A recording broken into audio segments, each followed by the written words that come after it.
of that was type 1. Hi, I'm Macy, and I would like to inform you on the difference between type 1 and type 2 diabetes. When most people think of diabetes, they think of type 2. Many people confuse the two, and I believe it is important that people know the differences. By the end of my speech, you will know how the two types are caused, the symptoms of diabetes, and some of the ways diabetics manage their condition on a daily basis. Type 1 isn't hereditary, and you don't get type 1 from eating too much sugar. Type 1 is an autoimmune disease where the body turns on itself and attacks the pancreas. So no, I didn't do anything to cause my diabetes, it just happened. Type 2 is caused by the body building up a resistance to insulin, or when the pancreas cannot produce enough insulin. Symptoms of type 1 and type 2 are very similar but have a big difference. Both conditions' symptoms include being very thirsty, eating more than normal, frequent urination, unexplained weight loss, fatigue, blurred vision, and headaches. Specific type 1 symptoms include being sweaty, possible vomiting or nausea, sleepiness, fast heart rate, and fruity breath.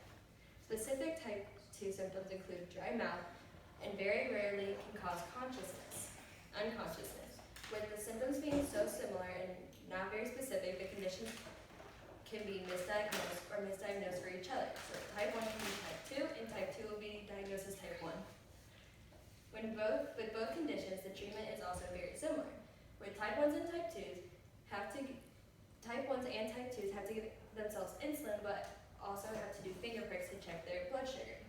Those with type 1s have to give themselves insulin either through injections or a pump site, such as this.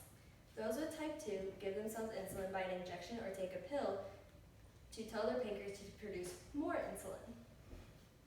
Treatment in the future will advance as time goes on. The most important part is that diabetics remain to take care of themselves because of diabetes burnout. This is when diabetics get tired of taking care of themselves and take a break.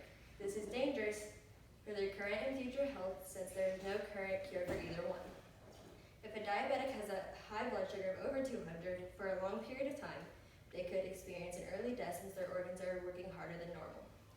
On the other hand, if a diabetic has an untreated low blood sugar of 70 or lower for too long, they could also experience death. To fix a high, you can drink water, exercise, or give yourself insulin. If you are low, you want to treat with candy, juice, or 15 grams of carbs. You want to wait 15 to 20 minutes after you treat a low to make sure the sugar has time to work. After treating a low, you want to eat protein so your blood sugar stays regulated. A day in the life of a diabetic consists of waking up, immediately checking our blood sugar, and treating if necessary. Then throughout the day, we will regularly check our blood sugar by either pricking our finger or simply looking at an app on our phone that is connected to our continuous glucose monitor, also known as a CGM, such as this. A CGM will check our blood sugar for us every 5 minutes and we don't feel it at all. Having a CGM can improve our A1C, which is our average blood glucose over the past 3 months. An A1C will help our endocrinologist tell us if we need to change our insulin dosage. With 2 different types of diabetes, similarities in symptoms, and lifelong treatments of a diabetic lifestyle, there are so many positives.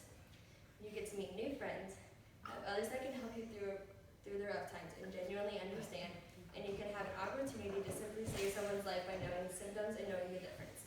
If you meet a diabetic, be nice because we already deal with enough